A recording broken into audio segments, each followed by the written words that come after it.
Hello, I'm Harley Schlanger from Executive Intelligence Review. It's February 17th, 2022, and I'm joined today by Alexander Rahr, an historian, an author, a business consultant, research director of the German-Russian Forum.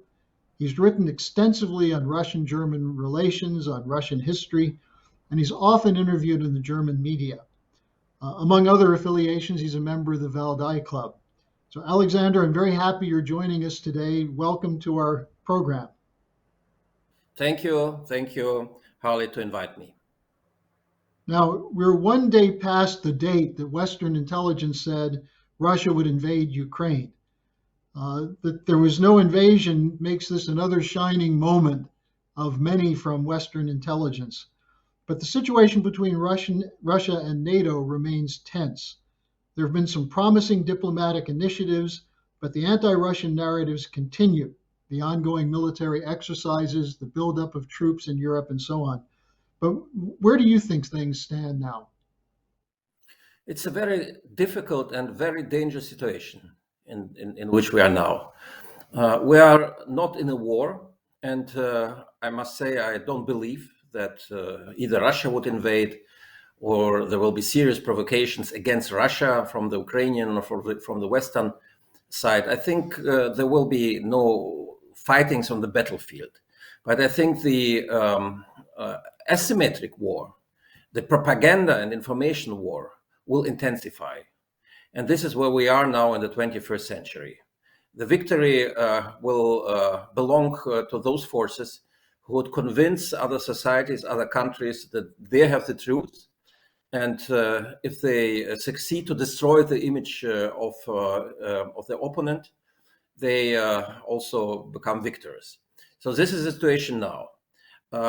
So far, Russia has, of course, in my view, the better arguments than the Western side, because the Western side is on the defensive and simply, in many ways, lies. That Russia will invade, and if Russia will invade, then we will cut off Russia from the West economically and financially. The Russian point is actually not aggressive, in my point of view. It's very simple. Russia is not threatening the West. Russia is simply saying we don't want to have NATO further moving to our borders.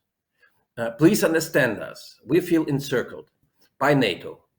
And we propose that we go back to that kind of agreement, which we signed together, Moscow and Brussels, in 1997, when still Yeltsin was president of Russia, on the broader situation and military and security situation in Europe. According to this document signed in 1997, no military infrastructure, neither of Russia nor of NATO, should be in any way installed in Eastern Europe, or, for example, at the borders between Russia and Ukraine. And Russia hopes to convince the West to return to that point of view, to this agreement, because then we stop talking about wars. We were talking about maybe new possibilities to understand each other, and at the end, to start building a common space, a common security space from Lisbon to Vladivostok, including maybe the United States, from Vancouver to Vladivostok, but on the basis of on the OECD, or the Organization of Cooperation and Security in Europe, which have been so far forgotten, although it exists since 1975. And this organization, according to the Russian argument, should become a second security pillar for the architecture of Europe, next to NATO. But OECD should come back and become even more important, because Russia and Ukraine, other members countries are members of this OSCE structure. They are not members of NATO, and inside the OSCE we can discuss more broadly and more democratically and pluralistically the whole issues of European security, because we are all the same. We are all mutually interested in that. Well, let me come back to a couple of points you made, which I think are important for people to understand. I want to ask you about first Putin's insistence on signing legally binding documents, which would be security guarantees for Russia. Many officials in the West and media especially say that this is just an excuse for an invasion of Ukraine to expand the so-called Russian empire. So why do you think Putin is sticking to his demands for these security guarantees? And how important is it for Russia to build a new security architecture, maybe a Helsinki 2? Well, let me dwell shortly about the Western narrative, the Western view, because it's also important to see not only the Russian, the Western view. The Western view is saying that we should build a strong Europe in a transatlantic world, in a transatlantic framework, with Ukraine, with Georgia, but without Russia, because Russia is allied to us, says the West, because of Russia's different mentality, because of Russia's different history, because of Russia's different norms and values. I think this is not quite substantive and not justify the split between the West and Russia. But nevertheless, this is a narrative of the West.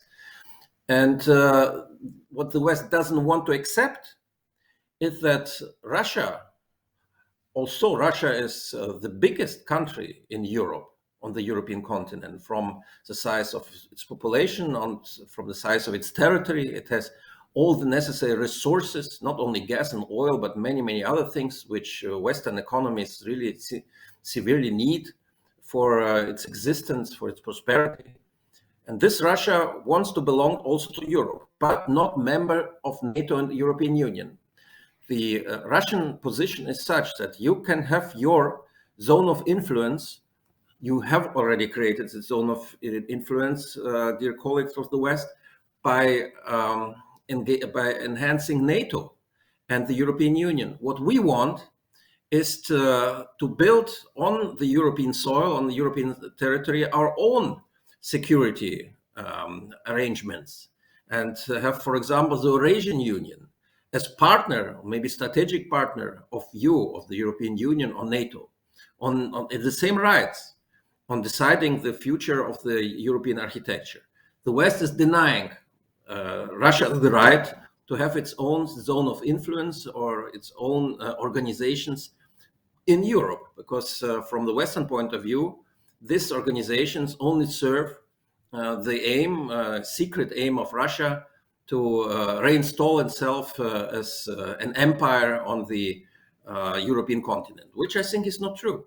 The Russians do not want to have the old empire back. It's not possible to get it back. They can't pay for this. They don't have the means to establish a former empire. But what they want to have is a secure role as one of the decision-making countries within the concert of other European states. I think this is legitimate. But the problem is, Harley, that these two completely different aims and understandings of European security now crash against each other. The West is denying Russia its right to have a hearsay or an influence, institutional influence on Europe.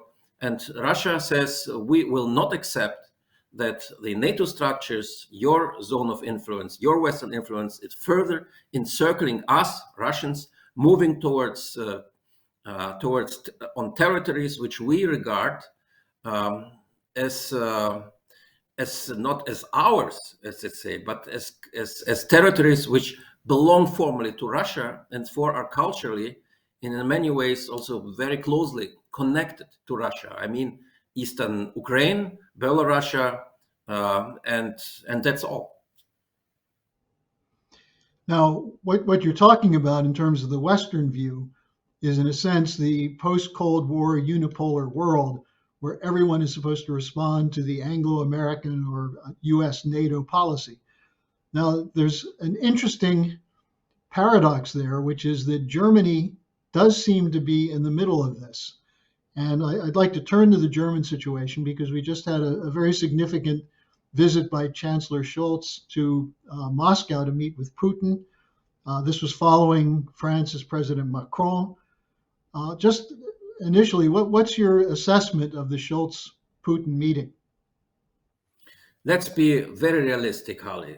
Let me start by saying very shortly that we're discussing the Russian concept of Europe with Russian possibility of also building institutions, and the Western.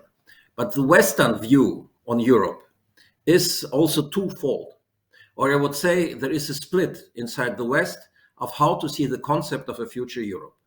What do I mean?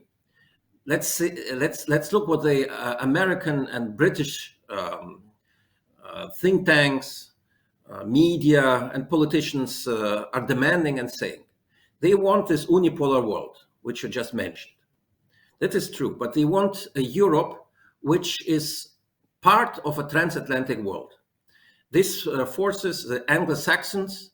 They want, from their point of view, I understand this. This is the interest of the United States and Great Britain, to have Germany controlled next to France and other allies in Europe, to have countries like Ukraine, the Baltic states as buffer states against hostile from their point of view Russia. And this is a Europe which, yes, it's mainly is a Europe which belongs, in my view, into the 20th century, not in the 21st century. But this is the minds of many old Cold Warriors who today design the policy in London, in Washington, and in certain other cities of the West. But there is a different view, this of Germany and France. Also, the German leadership and the French leadership always stress that they are transatlantists and they obey even to the consensus which exists inside the transatlantic world. And they obey also the leadership of the United States in many ways, because it's also good for European security. You know all that. But at the same time, the German and the French elite, they wish to develop a concept of a common European space from Lisbon to Vladivostok, in which countries like Russia and Central Asian states, Belarus, Ukraine, countries which are not members of NATO and probably will never become members of NATO or European Union, will also have their stable place in a joint common European house. This is important to understand, because this means that Germany, till the end, also it will always stress a common line for the transatlantic world. It will nevertheless, we have seen this over decades, try at the end to mend fences also with Russia, because a German political slogan, it's not only a slogan, I think it's also kind of mentality of the German class, is towards Russia, is to say that we cannot build a Europe against or without Russia. We have to try to build a common Europe, if not of the 21st century, then of the 22nd century, together with Russia. And this is a clear difference to what you hear in London or Washington about the future of Europe. Alexander, what you just described perfectly, in what you call the 20th century view, is the extension of old British geopolitics, imperial geopolitics, into the 21st century. The idea that there can never be allowed a Eurasian integration that would incorporate parts of Europe. This goes back to Mackinder, as you know. But I think what you're pointing to is very important, because it seems as though the mood in Germany is not for war. I just wonder what you think. Is there support for Germany to play a mediating role, as neither with the Anglo-Americans nor necessarily with Russia, but to help create this unified space? In my view, this is one of the priorities of German politics, to try to develop this concept of a common European space. I remember that we were the Europeans, not only Germany, I mean also Italians, France, the Benelux countries, Spain. We were very close 20 years ago to develop this concept of a common European space, when Brussels and Moscow organized many summits, annual summits on this issue. 4 different spaces had already been institutionalized as one space for security, one for culture, one for economy, one for information and media cooperation. All that had been already established. What happened then? numerous new conflicts, which led basically to the development, to the reemergence of the old or new Cold War. Who was behind that? I don't know, but I guess that, as you said, the United States is, from its geopolitical interests, not so much in favor of a close cooperation between Berlin, Paris, and Moscow. It has been seen during the Iraq War of 2002-2003, when Paris and Berlin, together with Moscow, opposed the British-American war in Iraq, seriously opposed it. And that already led alarms clock bell and ring in the United States, where the American leadership understood and said, well, these old Europeans want a different Europe as we want. And so the American side then sticked much closer to the new Europeans, to the new countries which entered NATO and the European Union in the beginning of the 21st century: Poland, Czechia, the Baltic states, Romania, Bulgaria. These became the true allies of the United States. But the problem with these countries was that they had already their animosities, their problems with Russia due to their common history under communism, where they felt being, of course, deprived their freedom, their orientation toward the West, which they had, probably also in the last century, but they couldn't do all that because they were under communist rule. But that was past. The world has changed, but nevertheless, for the elites in many of these East European countries, these ghosts of communism still exists and reflects their policy, their attitude towards Moscow, a very hostile attitude towards Moscow. And these countries also established this established kind of policy within the West, which then led to more alienations towards Russia, because they told the Germans and the French, we know who the Russians is. The Russians are not partners, they are enemies.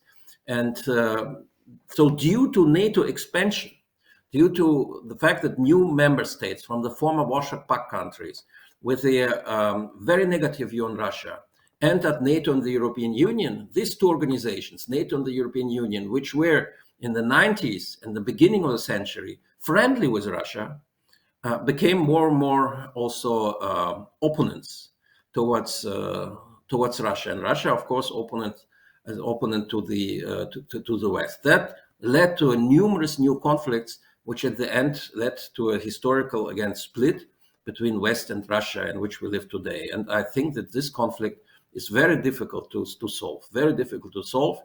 Of course, in the West, we have forces which would like to change the situation, to correct the security architecture of Europe. Many in the German establishment, in the French establishment, are not only dreaming, but talking about this, seriously talking about this, making proposals, not offering a capitulation of Ukraine or something like that, but simply a new understanding with Russia.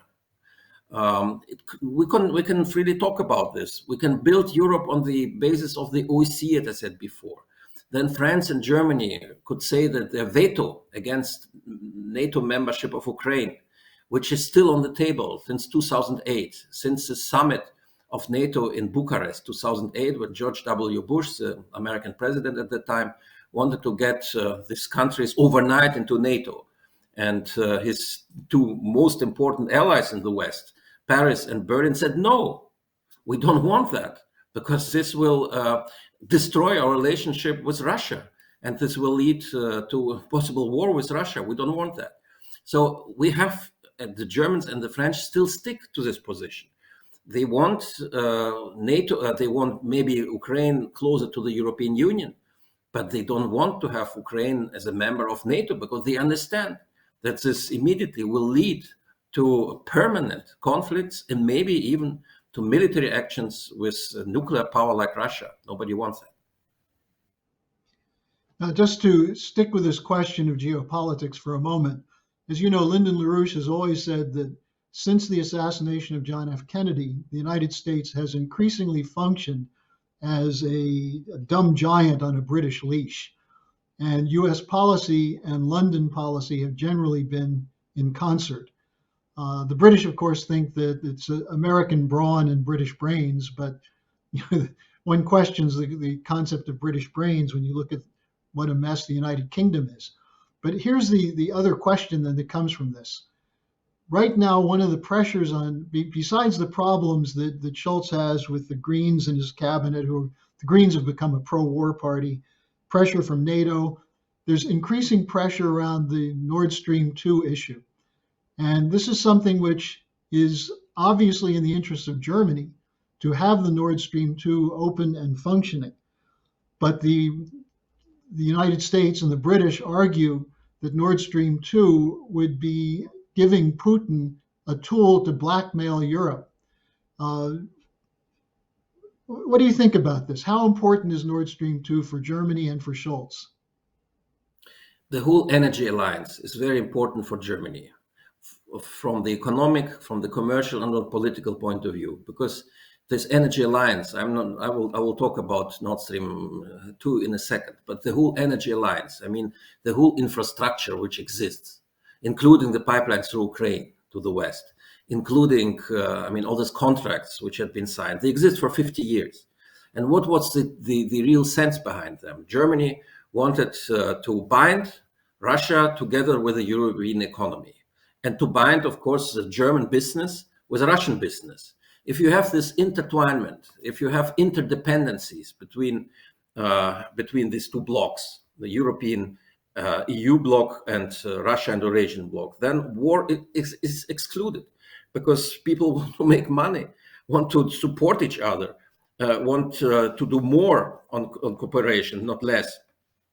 And there is a goal to maybe build more out of this energy alliance. So it is in Germany's and in the interest of the Europeans to have more infrastructural projects between Russia or Eurasia and European Union for many different reasons. First of all, the European Union cannot explore gas on its own soil anymore. In the past decades, it was possible. Now there are no gas reserves in Europe. So we need to export 90% of the gas which we need from outside the European Union, from outside sources. And the infrastructure with Russia is there. There are pipelines through Ukraine, through Belarus and Poland, 2 pipelines through the Baltic Sea, Nord Stream 1, Nord Stream 2, and the Turkish Stream. So that fits into the whole framework which we need in order to be energy secure in Europe. This is the logic. This is a commercial and economic projects, and we need this. But there are certain countries, for example, Poland, in the European Union, which said openly that they don't want to have anything to do with Russia, because Russia is an enemy of the West. So they question the whole German narrative that we need more cooperation with Russia to build in Europe peaceful societies. The Poles have a different view. Some other countries have a different view. The United States, I think, they bring the argument that the Germans are naive. They are allowing Russia to earn a lot of money on the European soil, and this money is being spent for the military build-up in Russia.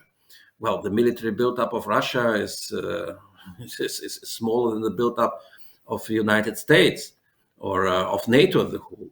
So this is not the argument. The real argument is that the United States want to sell their own gas, liquid gas, which it has in great volumes to Europe. And I think that this is also legitimate. The United States should send and try to conquer the market in a civilized way and develop the same kind of commercial ties with the European Union as the Russians have for decades, but in a fair kind of arrangement, in a fair kind of competition, and not by sanctions, not by trying to kill the opponent physically, the Russians, so that they will be out of Europe. This, I think, is very unfair. It's geopolitics, which is very dangerous, and that will lead to nothing. And what we need is also to commercialize the whole issue, to understand one very important thing, that due to the fact that we in Germany and the European Union, and also the United States, but this is an American problem, I'm talking about Europe, we all want to have a green economy in 15, 20, at least in 20 years, full green economy, without the dirty energy like oil, gas, and coal. We want to become objectively climate neutral and free from all this gas in atmosphere. And so we need desperately to establish good relations with Russia, because we are stopping of buying coal, we are stopping of buying oil, and we don't want nothing to do with atomic energy. Before we get the energy from the sun, from solar energy, from batteries, or from wind energy and so on, that will take a lot of time, years, maybe decades to come. And in the meantime, we need the more clear energy target is gas in order to feed our economy. And this gas will come from Russia, from Norwegia, maybe from Qatar, from the United States, but that should all be becoming developed here in a civilized way. And Nord Stream 2 is important, especially now, because it provides the new necessary assets and amounts of gas which Europe needs more and more for its prosperity, for getting out of this COVID crisis in which we are still in order to develop the European economies. So I have a final question for you, which is, I'd like your thoughts on the outcome of the Putin-Xi Jinping summit. Many of the war hawks are extremely agitated about it. They're talking about this as a tectonic shift. While there are others who are more thoughtful and less ideological, who are saying this is good, it's the end of the post-Cold War unipolar era. What do you think? I think that we don't have the right and the good strategies in the West. We had them a couple of years ago. I remember when I was working for Radio Free Europe in the 80s, we had brilliant analysts, people who were so informed about geopolitics, historians who understood the world. Right now, our problem of our think tanks, of our mindset here in the West, is that we are only focused on human rights and on liberal values. This is not enough to understand the world. We have to understand the interests which are ruling the world. In this sense, we have to invest more time, more knowledge in analyzing the interests of a country like Russia, of China, of India, of the Arabic world, if they have, of course, interest. But they will have interest very soon if they become more united, and so on and so on. And the Europeans are becoming also more selfish and developing their own interests, different to those of the United States. We have seen them clearly in the past years. So I would appeal to our think tank communities, to our intellectuals, only to accept one important thing, that Russia and China have interests which they will fight for in the future. These countries were weak 20 years ago. Now they are very strong. They are players in a multipolar world, and we cannot stop them. Not by force, not by conviction. Whatever we do, they are there. And we have to find arrangements how to rebuild, correct the world order in the sense that everybody will be happy.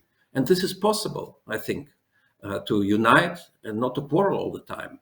And the Russian diplomacy, this is what I will tell you, is not being seen in the West. But this is nevertheless true. The Russians have understood the main drivers for the world economy are not coming from Europe anymore. They are in Asia. So Russia is oriented more and more towards Asia, not only China, but also India, Vietnam, South Korea. It's building its relations with Asia because it understands that Russia, has to become a part of Asia in future, of the Asian success story. Asia will overcome economically Europe in the next 10, 20 years. China will be as strong as the United States. And are all facts. This is no invention. This will happen. And as more we try to understand that our solutions for corporations should become peaceful, and we should do things in dialogue and not in confrontation, as better for the world, as better for the world society and for the global system. Alexander, I'd like to thank you for this discussion. This has been very provocative. I think our viewers and our readers will be very shocked in some ways to see the coherence of what you just presented, because they're so used to the narratives that are coming from the think tanks, as you say, which are all tied to the corporate cartels, the military-industrial complex. So thanks again for joining us, and I hope we can have another discussion like this sometime soon. Thank you, Harley. I enjoyed it.